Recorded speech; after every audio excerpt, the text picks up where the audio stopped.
Hey, everybody. I'm excited about this next interview. As you know, we're doing these wealth creation, the How to Create Wealth book that's out. And I've asked some of my friends and heroes and those who have helped shape my thinking around creation of wealth, around what the Word of God says about it. And one of the voices that is on the earth today that I quote in the book and that I highly encourage you to lean into is Rabbi Daniel Lapin. And thank you so much for joining me on this conversation today. Thank you very much indeed. And as you know, you didn't have to twist my arm very hard at all. I was very eager for the chance to chat. The topic is close to my heart, and I admire your ministry. Thank you so much. I was just referencing that years back in the Northwest, I got a chance to hear from you the first time, and I've watched over the years. And then in one of the books that you wrote, Business Secrets of the Bible, is so powerful. I reference it in this book, and I want to encourage everyone to get a copy of it. Go on Amazon, go on Audible, get a hold of it, allow it to help you be transformed. And one of the things that you mentioned, Rabbi, is that there's a reason why a disproportionate, if you will, in a good way, amount of wealth across the earth is actually in the hands of the Jewish people. Why is that? It's not just random. It's because of the principles in your book. It's the principles in the Torah, the principles in God's word that actually cause us to prosper. And so I so appreciate your insight and your leaning into that topic. Well, it's something that, pardon me, forgive me, when I started working on this project, um, I really did ask myself, why is it that Jews are disproportionately good with money? And because I wanted it to be a credible analysis and a legitimate study, I explored the only possible reasons.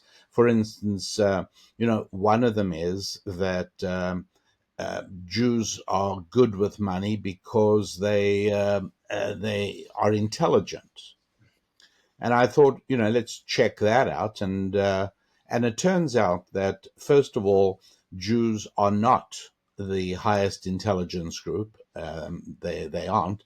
And number two, it also became obvious that as we examined people who really built wealth, Jewish or not, they were all of average intelligence. They were normal people. And so when you look at the bell curve distribution of IQ, what you discover is that obviously the few people down at the left hand tail end who are of 70 or less, they do not make a lot of money. They just don't. Mm. They have trouble functioning in a modern economy. But equally true, exactly the same extent, the people at the right end tail, the people of 150 IQ and above, they're not making money. Most of them are working on university faculties as professors. And anyone involved in the financial services knows that nobody is more clumsy with their finances than academics. They're terrible at it.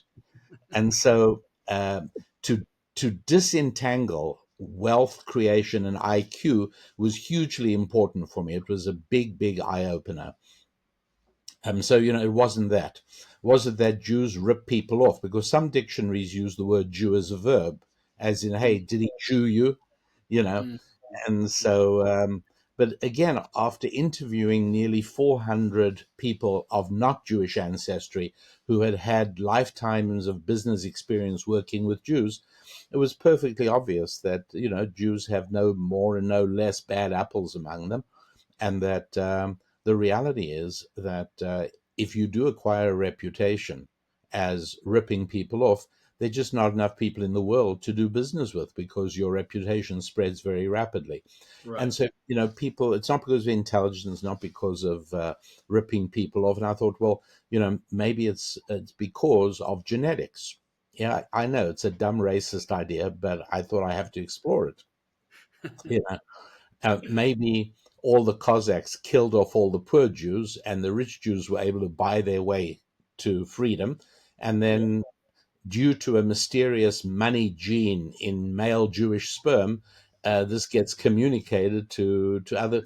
Anyway, suffice it to say, it was complete and utter nonsense. yeah, And in the final analysis, it became obvious that the only possible reason for Jews being disproportionately good with money was that the book you and I both revere, we are known as the people of the book. And that's because yeah, we've, we not only study the book, we talk about it at the dinner table and we educate our children in it. And that book is really defined best of all. The best, most concise, accurate, true definition of the Bible is a textbook on how the world really works. yeah, yeah, And there's nothing truer in the whole world of business and making money than that the most important thing is understanding how the world really works. And so I thought, well, clearly this doesn't require anyone to be of Jewish ancestry.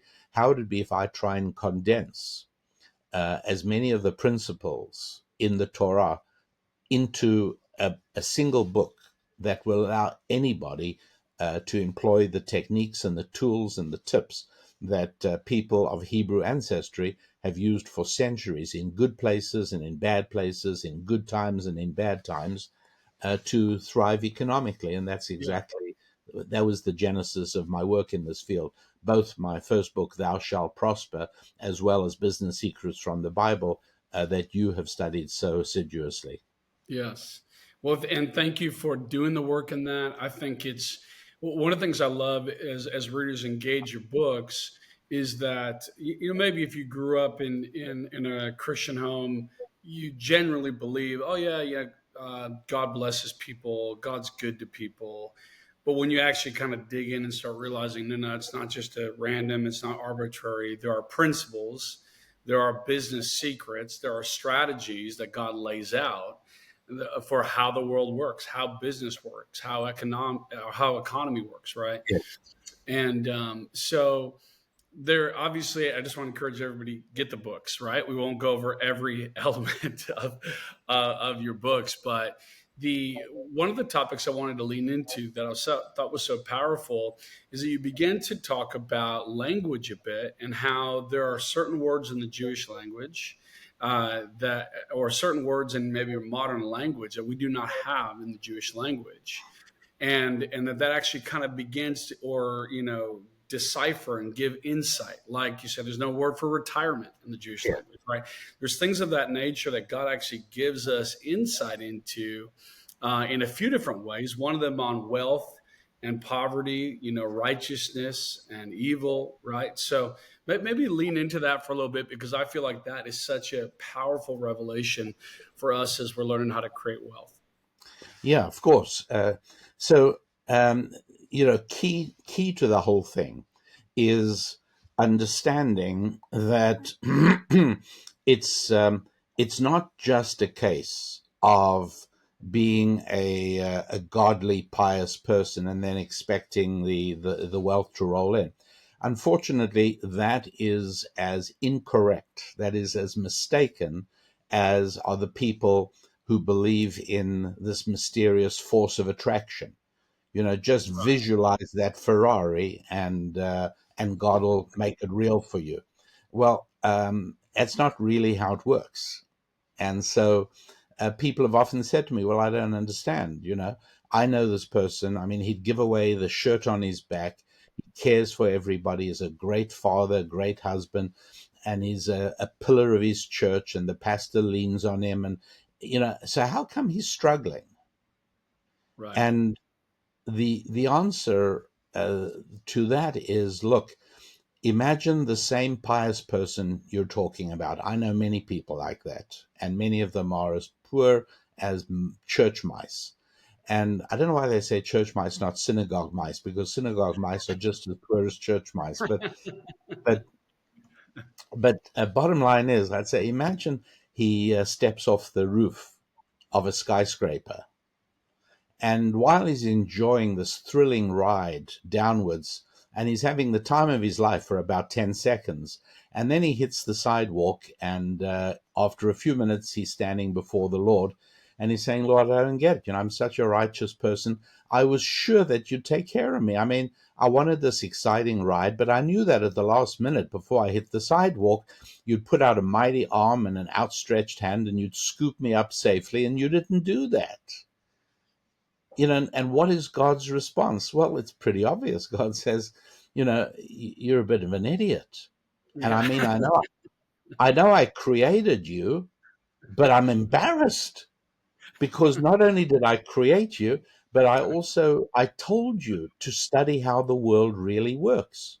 Yeah. And Wow. there's a thing called gravity. And just because you go to church on time and you give charity doesn't mean that we're going to violate the laws of gravity. We shouldn't have to. You should Right. be. And so it is. There's certain laws about money, economics, and poverty. And if you live your life in a certain way and then you say, but you didn't save me from poverty, God says, you're an idiot. I mean, I'm embarrassed to have created you. I've taught you all the information. It's all there. Yeah. Wow. So You good. you get money. You get money by serving other human beings. You don't get it by just by praying is important, but it's not on its own. Praying by itself doesn't work. Right. It's a necessary but not sufficient condition. Right.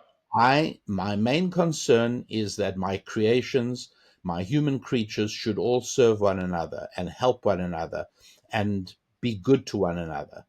And the fact that there is a profit motive in it in no way diminishes the goodness that you do. Right. You mustn't be misled.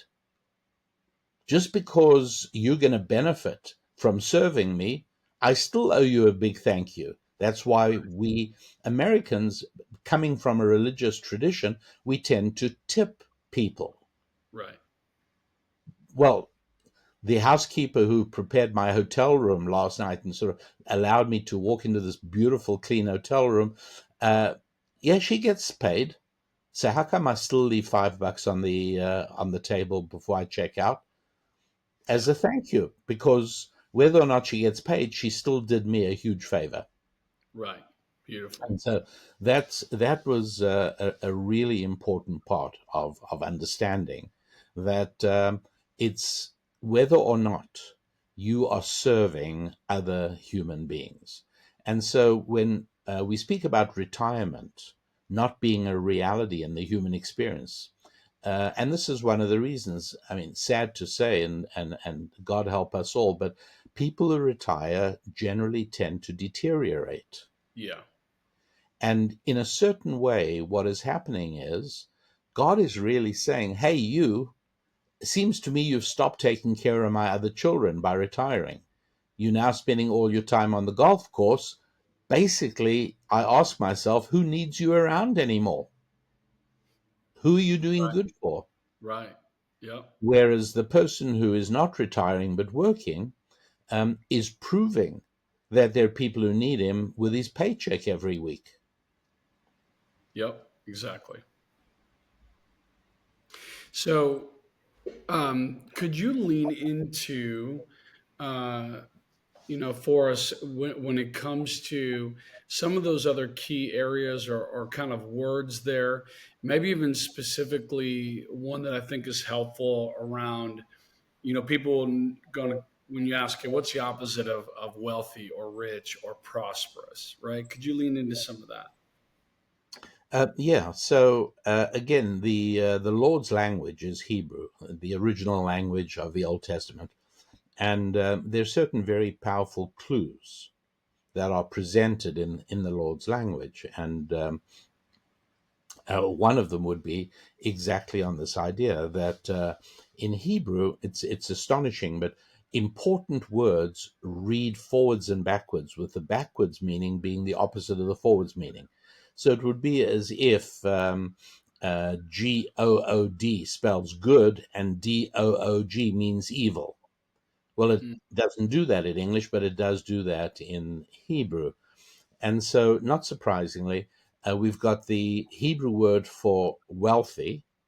And when you read it backwards, you've got the Hebrew word for bad guy. mm, Well, why would that be? Surely not making money doesn't mean you're bad.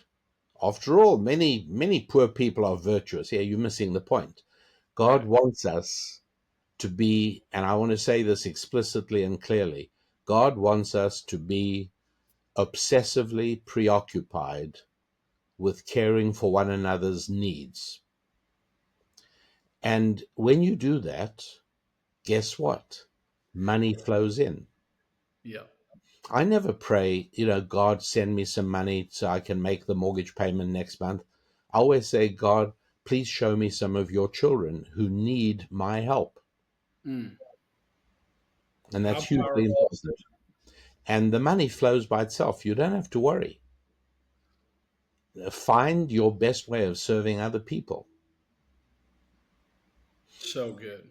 I hate listening to career counselors and speakers of graduation telling young people, oh, you've now graduated. Now it's time to give back. You should go into public service. Public service means working for the government. It's a euphemism for getting overpaid, underworked, and life tenure. That's Yeah. what it really is. Oh, I'm going into public service. Well, that means you're not going to be doing anything for anybody, and you're going to be getting a darn good salary for not doing it, and you never have to worry about being fired. Oh, great! How selfless of you. What if Right. somebody says I'm going into public service, I watch my wallet because that suddenly means there's an extra 10 fingers trying to reach my wallet. No, I want young people who are going to go into business because that means they're going to devote their time to trying to make goods or services that improve my life. Because the only two ways really of getting somebody's money from their wallet into your wallet is to either use a gun and hold them up or to give them something of such value that Right. they happily exchange it for the money which they give to you. Those are really the only two ways. Yeah. And of course, working for the government is kind of extracting money from me by force. Yeah, especially around tax season, I think we Yeah, all exactly. quite So quite. I'm no big fan of that. Um, Yeah. the One of the unfortunate parallels in America's economic decline has been the growth in the number of people on government payroll, Right. and it's gone, from about 15% of the population to now close to 50% of the population, Mm, and and that's bad enough on its own, but it also means that nearly 50% of the people are simply not participating in the GDP. mm. Well, and that's one of the things that we lean into a lot in this book is that the simplicity of what you're saying is so important. You want to make you want to or you need to make more money, serve more people. Yeah, You exactly right. find ways to continue to add value. What are some ways that you encourage when you're trying to help somebody kind of rise out of poverty or step up to a new season of wealth creation or earning? What do you kind of questions you're asking to dig in to help people kind of discover, right? Because I think a lot of people go, well, I don't know that I really have much, or how am I going to add value?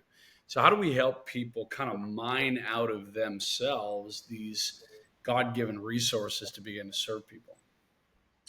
Well, you'll remember the biblical story of the widow of the prophet who came to Elisha and she said, I've got nothing. My husband served you well. Now you got to help me. And he says, well, go and search. Tell me what you got. And she says, I got nothing. He says, well, go back home, search every corner, and then come back and tell me what you got. And then at the end of it all, she comes back with a little jar of oil and she says, this is all I got. He's, oh, fantastic. This is great. Now we need to go and borrow a few thousand 50-gallon drums. And he starts filling the drums with oil and she becomes an oil tycoon in the Middle East. The question we have to ask ourselves is, why did he have to torment her by making her search her house? if God was going to fill the oil drums from a teensy weensy little bottle of oil, couldn't he have also made it fill from the prophet's thumb? Sure. Yeah. Here, lady, listen, I'm not going to make you go search your house. I'm going to take you on your word. You got absolutely nothing. Bring me some oil drums and let's fill them up with my thumb. Sure. Why not? Yeah. And the answer is because we are being taught a fundamentally important lesson, and that is that if you don't have a stake in your own salvation, you're going nowhere. It's not going to work. Mm. You've got to have a stake. You've got to be a contributor. You can't just be a receiver. And so she had to find something to be her contribution. Tiny bottle of oil, fabulous. Let's go. And so I would say in much very much the same thing to such a person. I'd say, look, and again, depending, they're different people at different points in their lives, and then people have used their lives in different ways. There could be two 40-year-old people with totally different abilities and totally different resources, even though neither has any money.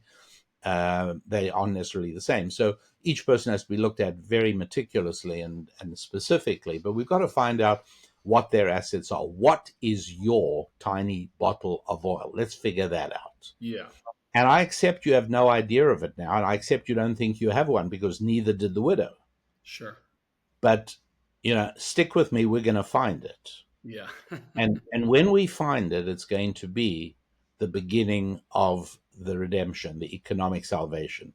And obviously, it's going to revolve around the idea of what can you do that'll make people dial your number? Yep. What have you got that other people need? And since we are human beings, we're not cats or camels or cows or kangaroos. We are human beings with enormous capability. Uh, there is an answer to that for every human being. And in several decades of this work and speaking to thousands and thousands of people, I've never once had to throw my hands up and say, "Well, I'm sorry. I guess you're right. You really haven't got a thing." Which that is comforting news, and I do think, uh, anyone similarly that I've tried to help process that through. There's always something. There's always a jar of oil. There's always a little something that we can use to begin to serve. There's something about our story. There's something about our gift mix and ability, even though it may seem small. If we put it to work, it will multiply and continue to serve. One of the most recent ones only happened to me about 6 weeks ago, and this person really insisted there was nothing. He didn't have anything. No assets, no abilities, no experience, no nothing. Do you know? I'm sort of annoyed with him still because he wasted nearly 2 hours of my time. It took me that long before I was able to drag out of him that he can do card tricks. Wow. And I said, all right, show me some card tricks. Well, I don't even have a pack of cards. Okay, I said, here's $5. Go down to a store. When you got it, come back and talk to me some more.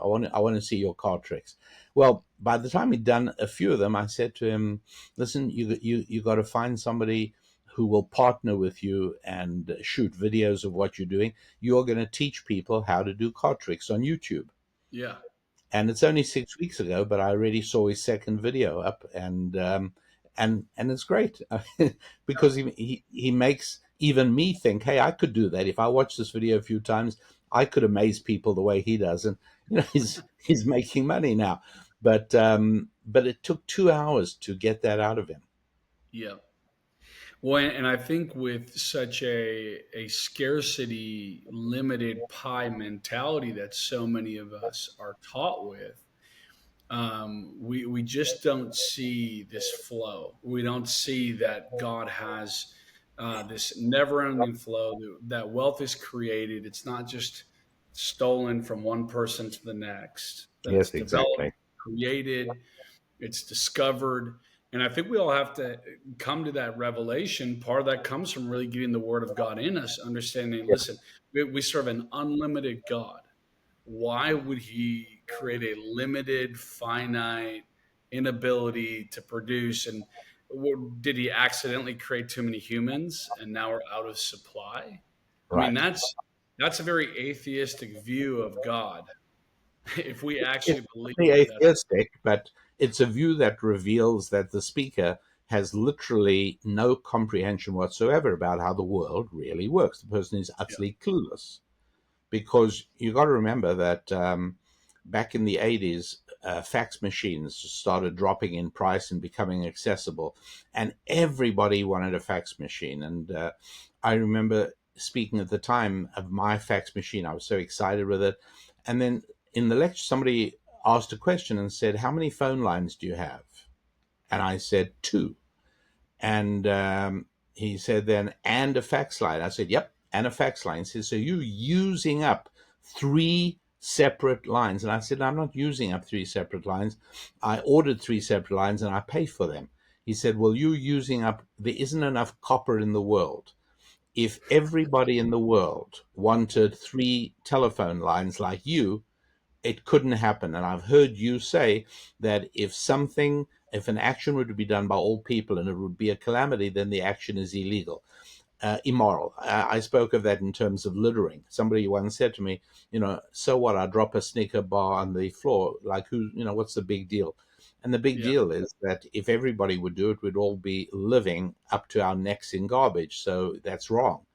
And yeah, so he said, so if everybody would want three phone wires, it's wrong because it would be a calamity. And I said, look, I don't really know what the answer is, but I guarantee you that in our lifetime, the answer will become apparent. Well, right now there's 1.2 billion people on the African continent, and a goodly number, like a majority of them, have telephones. And obviously, if they all needed copper wire phone lines, the price of copper would be higher than it is now, let alone higher than it was in 1980, which it isn't. The answer is they don't use copper for phones anymore. They use right, wireless. It's called cellular technology. And so, I mean, I got two cell phones. I know plenty of people have two. Nobody say, "Oh, you're using up all the copper," because we're not.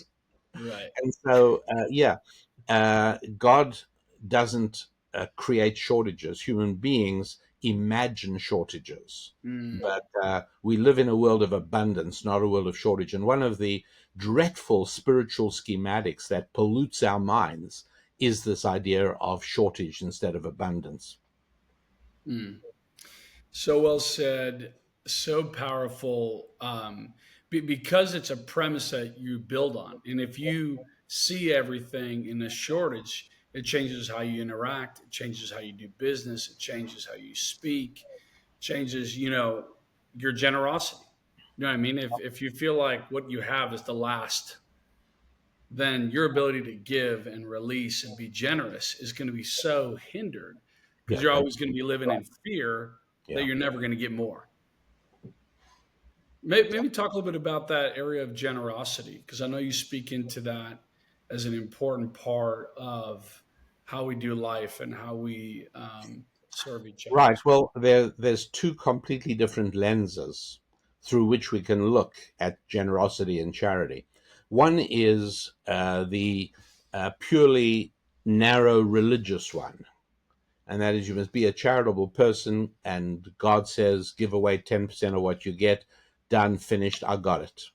Yeah. But a much longer and much more interesting discussion is looking at charity as a tool of wealth creation. And obviously, in the larger view from 30,000 feet, these two lenses merge, just as our brain merges the image from our two eyes and gives us a compound image which reveals depth and distance. So it is that we merge these two lenses and get a compound vision of what charity really is. And it's really hugely important to understand that making money depends on serving other people. But to serve other people, there must be other people who know you, who like you, and who trust you. Right. And one of the best ways of doing that is by giving charity. Because the truth is, it is very difficult to give charity alone. Yeah, you can walk down the street and you see somebody who needs something, and you give him, but for all you know, you may be enabling a very bad habit that person has. You don't know Right. that you really are helping him. Right. And that's when you discover that, there's an organization, there's a ministry that's doing this kind of work that appeals to your heart. And you go along, you get involved there. And now you're giving money and you can feel more confident that although a certain amount of it goes to cover the expenses of the ministry, the bulk of it is going to the purpose that spoke to your heart in the first place. Fantastic, good to go. But then all of a sudden you discover that there's 30 people on the board of directors, and they've been asking around and say, hey, we're seeing, money coming in from this guy here, John Smith. Who is he? People, he's a new donor, he's a new supporter of our ministry. And pretty soon John Smith's going to discover that he's friends with 20 or 30 new people on the board. And after that, they're probably going to ask him to serve on the board. And after that, at the annual meeting, he's going to meet a few hundred other people. And all of a sudden, there's going to be, who knows, hundreds of other people in his orbit, some of which, maybe one, maybe 10, I don't know, but some of which I guarantee you will do business with you. Right. Yeah. Incredible. And I think one of the things I love that you lean into in that same vein, that I think is such a great mindset, is that most organizations, big organizations, like a Starbucks or a Target that are real national or global, they tend to only see themselves as philanthropic or generous or helping the community when they build a park, give money, make a donation. Those are great. Nothing wrong with doing those things. But what about the thousands upon thousands of jobs that are lifting families out of poverty? We Yes. have to see that in the same vein, that if you're a business, man or woman, you're an entrepreneur, you're trying to create a company that creates jobs, you are serving, you are being generous. Yes. In fact, I've had to have this conversation with any number of successful, accomplished business professionals, and they say, look, I'm devoted now to this idea. I want to give away $1 million to really make a difference in the lives of as many people as possible. And I say, look, you're going to totally reject what I'm saying to start with, but I'm going to say it anyway. And my answer is, start a business or invest in a business or build a business. But anything, you probably will help more people that way than you will by giving it away. Yeah, beautiful. Well, and I think like we're talking about here, there may be, let's say, to build a church, to start a new ministry, okay, maybe you're making a large donation to help fund something like that. That's fantastic. But in a general sense of, I need to get my conscience to feel better, so I Yeah. need to give money, and that is my only framework of helping people, is giving money away. You're 100% right, because very often when I've explained this to people that they should really put the money into a business, their response is, but that'll make me more money. Yeah. Yes. And give thanks to a benevolent and infinite God who works that way. Yeah. I love it. In the New Testament, it says that God gives seed to the sower, right? So there's something about that, um, you know, kind of never-ending cycle of giving and receiving, sowing and reaping, which is such a Right. foundational principle right from the Yes, it is. start. Yeah. That people have used terms like, you can't outgive God, right? So there's these concepts, because the truth is, God designed the world to respond to seed. When you Yeah. give, it comes back. When you serve, you're rewarded. I thank you so much for this amount of time you've carved out. Like you said, you were generous to jump on here with me, so I didn't have to arm twist too much or at all. But I so appreciate the time, and I know this has massively benefited those who are tuning in, and those who are sharing this content.